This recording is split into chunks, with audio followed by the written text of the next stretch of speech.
In today's video, I'm going to teach you how to assign bills or expenses to customers.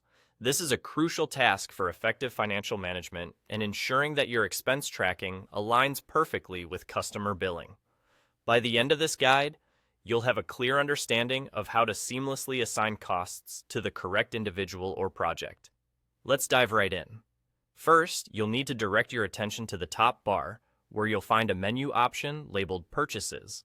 Clicking on this will take you to a section dedicated to managing your company's purchase-related documents and transactions. Within this section, you'll want to select Bills. This is where you can view a comprehensive list of all your bills, offering you a clear overview of what's due and when.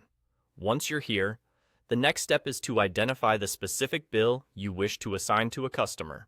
Look through your list and click on the item of interest. This action will open up further details about the bill, allowing you to perform more specific tasks. In the top right corner of this bill's page, you'll see a button labeled Bill Options. Click on it, and from the drop-down menu, select Edit. This will enable you to make necessary changes to the bill details. As you move forward, you'll notice a button that stands out with the text, Assign Expenses to a Customer or Project. This is our next point of action. Clicking this button will allow you to specify the items included in this expense and link them directly to the appropriate customer or project. At this point, you'll want to carefully select the specific items that make up the expense from the list provided. These are the items that will be billed to your customer. Following this selection, choose the customer to whom you wish to assign these expenses. Make your selection carefully to ensure accuracy in billing. Once all selections are made, go ahead and click Update.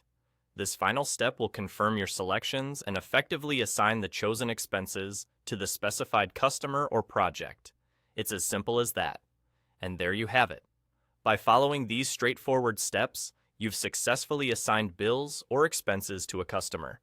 You've taken a significant action towards enhanced organizational efficiency and precise financial management. Thank you for joining me today. And remember to check back for more helpful tips and guides to streamline your business processes.